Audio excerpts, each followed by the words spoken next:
네, 안녕하세요. 설욱입니다. 오늘 하루 모두 고생 많으셨습니다. 이제 이틀 있으면 크리스마스인데요. 벌써 12월이 왔습니다. 와, 정말 시간이 빠르고 불과 얼마 안 된 것 같은데 또 12월이 굉장히 빨리 왔으니까 되게 놀랍기도 합니다. 일단은 오늘은 이제 돈이 없어도 또 해외여행은 가야 하는 그런 사람들에 대한 이야기를 해보려고 하는데, 그렇게 남들 다 가니까 우리도 가야 한다는 집단 심리와, 그리고 이제 보면 해외여행을 갔다 오면 사실 좋기도 하지만 남는 게 좀 후회가 대부분인 것 같고, 일단은 생각을 해보면 여행이 무조건 가야 하는 시대가 된 것 같습니다. 뭐 생각해보면은 국내 여행만큼의 비용으로 충분히 해외여행을 다닐 수 있다고 생각을 하긴 하지만, 뭐 20년, 30년 전만 해도 해외여행이 특별한 사람의 선택이었고, 한 번 가면 평생 기억에 남는 이벤트이고, 뭐 여유가 있을 때 가는 것이 맞다고 생각해 본다면, 뭐 지금은 다른 거죠. 사실 근데 국내 여행에서 드는 비용만큼 같다기보다는 해외여행을 가면 사실 국내에서 하는 여행보다 훨씬 더 돈을 많이 씁니다. 그렇게 어쨌거나 해외여행은 더 이상 특별한 선택은 아닌 것 같고, 그냥 연간의 일정표에 반드시 들어가야 하는 정기 행사가 되어버린 것 같고요. 일단 뭐 돈을 정말 많이 버는 사람들의 해외여행을 가는 것을 보면 뭐 사실 전 부럽기도 하고, 나도 그렇게 하고 싶고 그렇게 되고 싶기도 하지만, 문제는 이제 애매한 월급을 받는데 일단 휴가라고 하는 이벤트가 있으면 그렇게 해외여행을 가는 것이 당연하고, 연말 연초에 여행을 간다거나 뭐 아이가 방학을 하면 해외여행, 또는 결혼기념일이면 해외로 가는 이런 자주 가는 것이 문제가 되는데, 이런 것들이 이제 문제점이 되는 것 같고, 돈이 있나 없느냐와 상관이 없이 해외여행은 가야 한다는 분위기가 형성됐다는 점으로, 남들이 다 가는데 뭐 우리만 안 가면 뒤처지는 것 같은 이 심리가 매우 강력하게 작용하는 것 같고요. 요즘에 해외여행을 안 가는 집이 거의 없지 않을까. 뭐 아이 있는 집이면 최소 1년에 한 번은 가야지, 뭐 이런 우리만 집에 있으면 애가 불쌍하다는 것들, 뭐 이런 말들의 공통점이 대부분 하나인데, 모두 우리 집이 아니라 남들 기준이라는 것이고, 이 순간부터는 소비의 기준이 가계 상황도 아니고 저축의 목표도 아니고 더 이상 현실적인 문제도 아닙니다.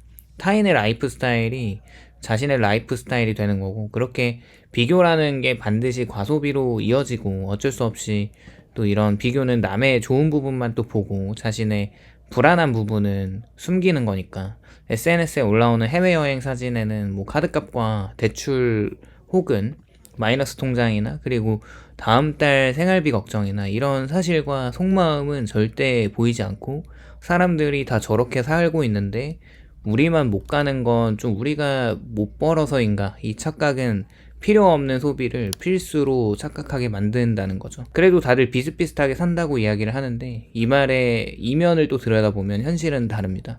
당장 돈이 없는데 해외여행을 가는 가족들의 자금 출처는 대체로 카드 할부나 마이너스 통장이나, 그리고 이제 그동안 모아놓았던 비상금을 소진하는 것과 저축을 중단하면서 이런 미래의 돈을 당겨 쓰는 구조가 만들어지는 것인데, 문제는 해외여행이 그 돈을 벌어다 주지 않습니다. 해외여행은 경험이긴 하지만 비용이 드는 거죠. 그렇게 비용이 현금으로 들어가게 되고, 해외여행을 옹호하는 말 중에 가장 흔한 말은 돈보다 그냥 경험이 중요하지라는 말인데, 사실 이게 틀린 말은 또 아니에요. 하지만 이 말에는 중요한 전제가 빠져 있다고 생각을 합니다. 경험을 감당할 수 있는 재정 상태일 때만 유효하다는 점이고요. 경험이 통장 잔고가 0이 되어도 남지만 신용카드나 대금과 할부이자 그리고 대출 원금은 그대로 계속 따라오는 거죠. 그렇게 경험이 추억이 되긴 하는데 빚은 현실적입니다. 가족 단위의 해외여행에서 가장 자주 등장하는 말이 아이를 위해서 간다는 거라고 말을 하는데, 하지만 이 문장을 보면은 사실 아이가 정말 해외여행을 원했을까라는 생각과, 그리고 그렇지 않으면 부모가 뒤처지는 느낌을 견디기 싫었던 걸까?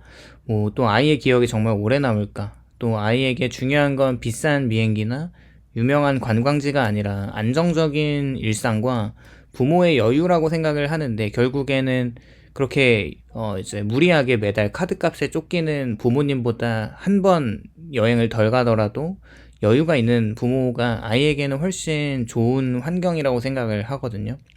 또 어쩌면 아이의 경험을 넓혀주기 위한 여행이라고 포장을 하는데, 사실 본인이 이제 SNS에서 친구들이 다 해외여행을 가서 이제 가족들 간에 굉장히 화목하고 이제 멋진 해변가에 앉아서 사진을 찍는 그런 것들을 좀 보면서 본인도 그런 걸 이제 대리만족을 넘어서 직접 가서 사진을 좀 찍고 싶고 좋은 시간을 보내고 싶어서 가고 싶어서 가는 것일 수도 있다는 생각을 또 하거든요. 또 항상 사치라는 게 이번이 마지막이다 뭐 이런 생각으로 이제 하는데, 이게 거의 항상 거짓말입니다. 해외여행을 갈 때 사람들이 또 비슷한데, 이번만 가고 이제 좀 줄이자고 하거나 이번이 마지막 해외여행이다 라는 등, 하지만 다음 해가 되면 또 같은 이유로 또 떠납니다.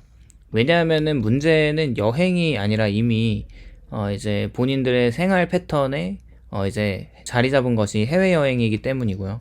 이러한 심리가 해결되지 않으면 여행이 줄어들지 않습니다. 일단은 또 그렇게 이제 공항으로 가서 짐을 다 싸고 출발할 때 굉장히 기분이 또 좋잖아요. 그리고 또 이제 출국을 하고 이제 다른 나라에 입국을 하면서 또 택시를 타고 호텔에 도착했을 때도 너무 좋고, 그 이제 모든 이국적인 환경이 다 좋고 사진을 찍을 때도 좋고 이제 음식을 그냥 아무거나 먹어도 되게 좋고 길거리 돌아다니는 것도 다 좋은데, 하지만 돌아오는 비행기에서부터는 현실이 서서히 고개를 들기 시작합니다. 카드의 사용 내역이나 환율을 또 계산하고 있는데, 얼마 썼는지 정산을 하다 보면은 또 환율이 또 높잖아요 요즘에. 그렇게 다음 달 통장의 잔고와 집에 도착한 후에 이 정확한 숫자를 마주하는 순간에 그 행복이 빠르게 사라집니다. 그렇게 이제 사람들은 그래도 잘 다녀왔잖아 라고 말을 해주고, 이 말의 깊은 의미가 이미 후회가 시작됐다는 신호인데, 해외여행이 남기는 진짜 비용을 생각을 해보면 그렇게 항공권과 숙박비가 아닙니다. 물론 그것도 포함이 되지만 진짜 비용은 저축이 미뤄진 그 시간이고 투자 기회를 놓친 기회비용이고, 그리고 불안해진 가계 재정과 소비 기준이 이미 높아진 고착화된 생활 상태인데, 한번 이렇게 높아진 소비가 기준을 다시 낮추기가 어렵고, 그래서 해외여행을 한번 무리해서 다녀온 그런 가족은 다음 여행의 기준도 또 높아지는데, 심리적인 면에서 우리도 남들처럼 살고 싶다는 것의 위험성을 생각해보면 이 말은 매우 인간적인 것 같아요. 하지만 동시에 매우 위험한데, 왜냐하면은 남들은 하나의 집단이 아니라 수천 개의 다른 상황에서 이제 바라봐야 하기 때문입니다. 어떤 집은 뭐 부모님의 지원이 있을 수도 있고, 어떤 집은 이미 집을 샀고, 어떤 집은 부채가 아예 없거나, 또 어떤 집은 소득이 훨씬 높은데 이거를 전부 무시하고 겉으로 보이는 해외여행 사진만 따라하면 결과는 결국 재정적인 자해라는 거고요. 그렇게 내가 나를 때리는 것만 자해가 아니라 이제 재정적으로도 나의 돈을 무분별하게 쓰는 것도 자해라는 표현을 좀 쓰고 싶고, 그렇게 여행이 연간 의무가 되는 순간에 문제라고 생각을 합니다. 그렇게 해외여행이 보너스도 아니고 선택도 아니고 그냥 보상도 아니라고 하면, 그게 의무가 되는 순간 그 여행은 더 이상 행복을 또 주진 않습니다. 안 가면 불안하고 가도 부담스러운 상태이고, 그리고 이거는 뭐 여행이 아니라 뭐랄까 강박일 수도 있다는 거죠. 또 남들이 다 가는 여행을 안 가면 뒤처진다는 착각이 또 드는데, 사실 해외여행을 안 간다고 해서 절대로 인생이 뒤처지지 않습니다. 아이가 불행해지지 않고 가족도 불행해지지 않습니다. 오히려 재정이 안정되면 삶의 선택지가 또 늘어나게 되는데, 뒤처지는 거는 여행을 안 간 집이 아니라 현실을 외면한 소비를 반복하는 집이라는 거죠. 이게 또 시간이 지나면서 누적되는 것 자체가 굉장히 위험하다고 생각을 하는데, 결국 남는 거는 적습니다. 10년 뒤를 생각해보면 통장 잔고와 자산의 격차와 그리고 뭔가를 선택할 수 있는 폭이 줄어들었다는 상황인 거죠.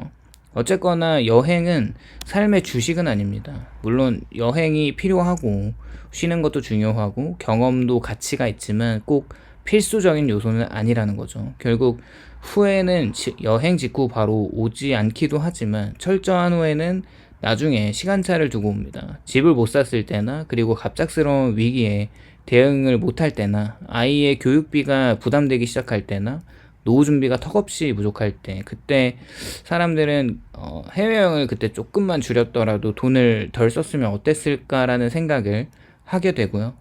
어쩌면 진짜 용기는 남들 다 가는 해외여행이라서 나만 뒤처지는 것 같다는 생각으로 여행을 가는 것보다 결국 안 가는 선택인 것 같습니다. 요즘 시대에 해외여행을 안 가는 선택이 의외로 용기가 또 필요한 거죠. 비교를 견뎌야 하고 남의 시선을 버텨야 하고 또 불안을 이겨야 하는데 이 선택을 한 가족은 시간이 지날수록 절대적으로 편해지는 게 확실하고요. 결론적으로는 여행은 도망이 아니고 선택할 수 있는 옵션이고 해외여행 자체가 문제는 또 돈이 없는데도 가는 것이고 그리고 남들 기준으로 가는 것과 불안을 덮기 위해 가는 것 이 조건에서의 여행은 행복이 아니라 이제 후회라는 선불결제라는 거죠. 오늘은 이렇게 무리하게 남들 다 가는 해외여행을 따라가다가 결국 후회할 수밖에 없는 그 상황에 대해서 이야기를 해보았고요. 오늘도 영상 시청해주셔서 감사드리고 공감이 되셨다면 좋아요와 구독을 부탁드립니다. 감사합니다.